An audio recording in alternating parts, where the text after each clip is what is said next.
convinced that if the printing press challenged the church, that the information era is challenging our schools and the way we're teaching. I'm very convinced that a decade down the line, we will not be teaching children the way we're teaching. There's a huge disillusionment with the way we're teaching, right? Radical change is required, and I think Hole in the Wall is a remarkable example. I want to take you through another one which is famous across the globe, not giving you any introductions about that. Here's a quick video of the Khan Academy and the work that they're doing. Right, so let's get directly on that.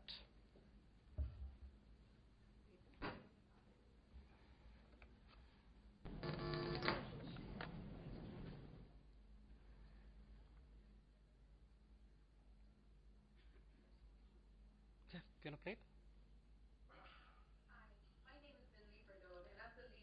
Initiatives at Khan Academy. I'm so happy to be speaking with everyone. Khan Academy is a not-for-profit. We're based in Mountain View, California, and our mission is to provide a free world-class education to anyone, anywhere. What we do right now is we provide 3 things on our website. We have over 3,500 videos across many different topics, including math, sciences, economics, art history, engineering, healthcare, medicine, and we continue to grow that every week, if not every day. We also have over 350 since we're a little short of time, we'll what our mission and our vision is, and users to the website. So we're very excited about where we are, but we think there's a lot more to do. Nita asked me to speak with you a little bit about what our mission and our vision is. And as we think about the next few months and the next few years especially, we believe that our core value would be in continuing to build out the platform, adding new features that make it much easier for students and teachers and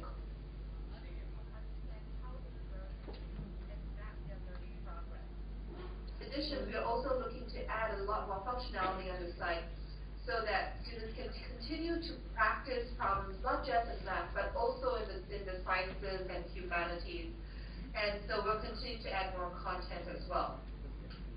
When I think about how a resource like Khan Academy is going to be helpful around the world, I can think of many different options, depending on maybe how the teachers or the communities or students decide to use it.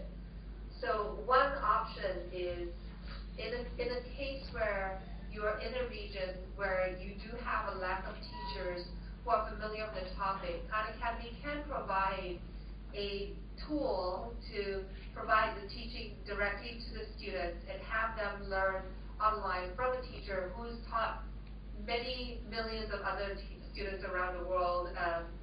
And so therefore, those students get access to the high-quality education that anyone else around the world can get access to, and they do so for free. The thing that you would need is the infrastructure, so basically the computers.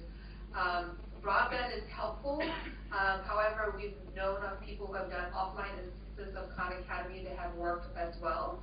And we'll expect to see more organizations take offline versions of Khan Academy and bring them for free to these remote regions.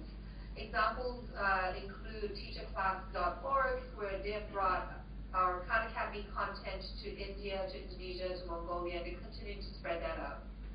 So that's one use case. I think the other use case, if you sort of move across the spectrum, is that as you look at the traditional school model economy, our sense is to sort of had a machine line going across the education system, and that's worked well for us over the last few couple hundred years. However, if you think about it, as we move forward into where we see an increased need for true knowledge workers or true creativity to really drive value in the economy, our sense is that it's not going to be sufficient to continue with the Prussian education system, and really have to think outside to say, what is it that we can do in our schools that can enable true learning and true creativity and excitement? And so many teachers are already doing that in the schools, but are there tools and solutions that we can provide to teachers around the world so that that is a lot easier? As the previous as a teacher in my previous life, I tend to be able to empathize more with the difficulty of one teacher teaching to 30 students and trying to create a lecture that satisfies the needs of all 30 students. Therefore, what we think we can do at Khan Academy is really provide a high-quality way of providing individualized mastery-based learning. So what does individualized learning mean? Individualized learning really means that students get to work at their own pace. If someone needs to take 2 days to learn how to add fractions, they get 2 days to learn how to consistently add fractions. If someone needs to take 2 weeks because they're still working on it and it takes a while, that's okay. They get to take 2 weeks to learn how to add fractions. And that's what we think when we say individualized. And when we think of mastery-based, what we really mean is that right now it's been very challenging to pull students through the system because we all have to teach a certain subject at a certain time, right? So let's just take the example of adding fractions. Adding fractions might have taken a week. At the end of the week, I gave one person A, the other person a B, the other person a C. But I had to move everyone along and have them learn how to subtract fractions and to multiply fractions. Imagine the poor person in the C, or even the person in the B. They haven't been able to figure out how to consistently add fractions yet, so that is a gap. And right now we push them along because we need to actually finish the curriculum.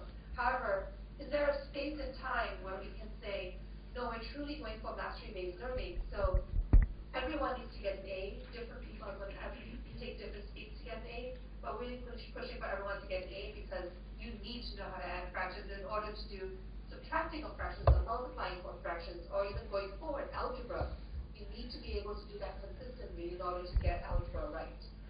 So that's what we're thinking of, and that's where we see the value of a tool like Khan Academy, because we can enable, That was Min Lee, and she leads Khan Academy's partnerships and strategy efforts. She is inspired by the potential of online education to truly help everyone learn effectively. I think the two key words which I picked up was one was the tools for teachers.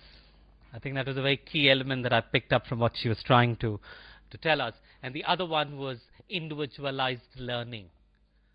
Right? Increasingly, whenever we talk about accessibility, when we talk about inclusion, I think individualization of education is something that technology can very beautifully do it. It's a puzzle that we need to figure out, but we need to figure that out. Technology can teach children all the concepts, all the theories in a lot better manner than what textbooks can do. But can it prepare them for life?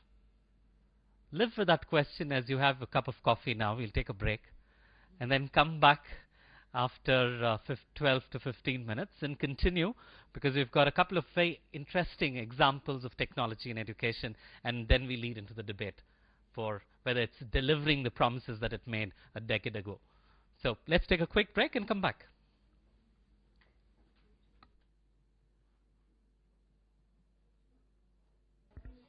Good evening. Hi, good evening. I don't hear you guys. I don't hear you still. Good evening. All right, my students are still coming in, looks like.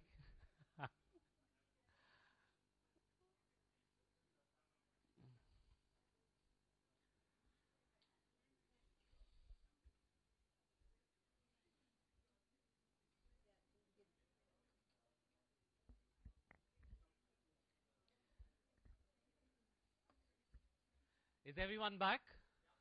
I don't hear you. Is everyone back? All right, so this is the last session for the day, and I need to do my bit to keep you guys awake.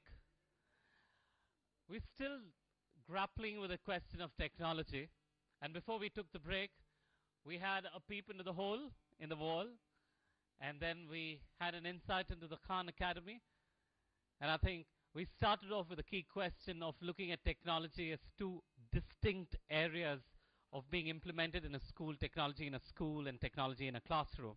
And moving on now, we've got Sridhar Rajagopalan, who happens to be the Managing Director of Educational Initiatives and an alumnus of the Indian Institute of Management from Ahmedabad. His work revolves around helping schools to evaluate students and understand them, and with this, aims to change the way learning happens. So ladies and gentlemen, put your hands together to Sridhar Rajgopalan.